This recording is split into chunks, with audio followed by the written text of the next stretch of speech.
Let's take a look at the final rankings. Here we go. This is The Athletic. The most popular college football programs based on that incredibly accurate formula we showed you in the last segment. Michigan and Ohio State rank 1, 2. Alabama, Georgia, Texas, 3, 4, 5. Penn State, then Tennessee, followed by Notre Dame, LSU, Texas A&M, Florida, and Oklahoma. All right. I'm not mad. That's a pretty good spot, yeah. I was like, yeah, I mean. Bigger than Notre Dame? Yeah, I mean, because you got to think a couple years ago what it was like before Heupel got here. So to even be in the top 10 in the short time Heupel's been here, I think that's massive. So when you talk about maybe them moving up in a couple more years, like, I definitely see that trajectory. So I'm not mad about it. Those programs ahead of them are pretty storied programs as well. Yeah, I mean, I can see people quibbling with Penn State maybe. Yes, that was my quibble. But here's the thing: the quibble is, I could maybe. Yeah, maybe. I think you're in there with Penn State, Notre Dame. Notre Dame, I think, would be higher, but that's just me. In the formula you had up, something I thought was interesting. Don't show me their highest rated football games. I want to know, what's Tennessee draw when they play Kent State on TV? What do they? That's where you're going to know. For a noon kickoff, because there ain't nobody watching that game except Tennessee fans. Everybody watches Alabama. That's a great take. What are your numbers for the 4 lowest ranked games of the year? Yeah, and that would probably. That's how you know how loyal your fan base is. Yeah. They're going to tune in for UT Chattanooga. Ryan, are you ticked off? I think that's. He looks like it. That's about where I would put them probably.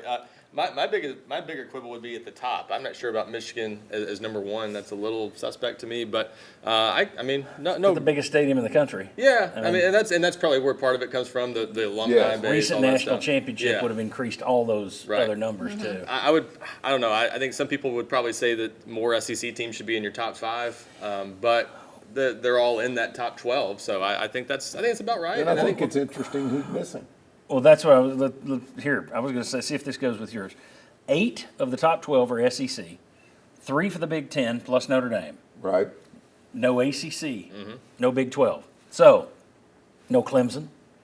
No Florida State, who are both, they've given up now, but they were trying to get out of the ACC because they're so valuable. No North Carolina, who the Big Ten and the SEC supposedly covet so desperately. None of those are in there. So I thought that was kind of interesting. Is that what you were going to say? Well, I was also going to say none of the old Pac 12 or 15 or 14. Yeah. But the name that really stands out there is Nebraska.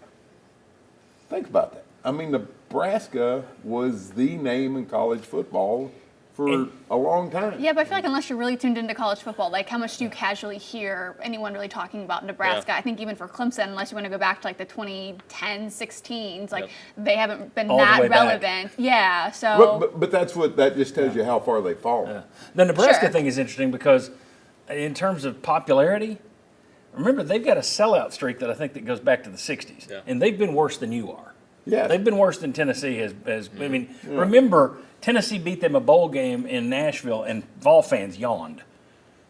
In a time when Tennessee should have been happy to win any bowl game, and we're like, it's just Nebraska.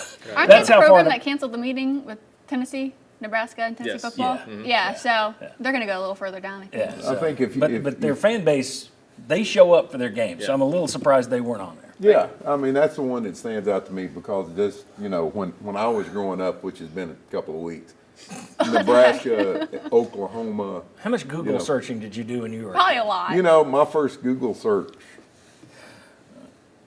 hadn't done one yet. Yeah. It's because you're DuckDuckGo or Bing or something. All right. I think the fact that Tennessee's ahead of, again, Notre Dame, but LSU too, I think that's showing Tennessee quite a bit of respect. And Texas A&M, which is I think. Yeah, that's another one. I think Texas A&M, I've said this from the beginning, I think Texas A&M should have been the SEC 50 years ago. They should have been the SEC all along because they're crazy.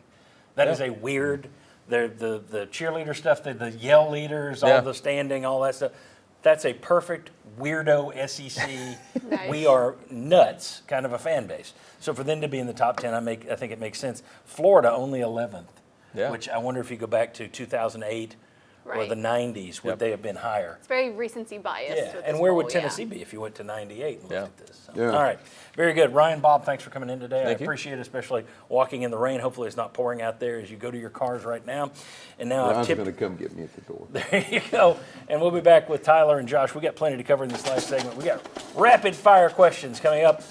Lady Vols, Vol Baseball, Vol Network. Come on back.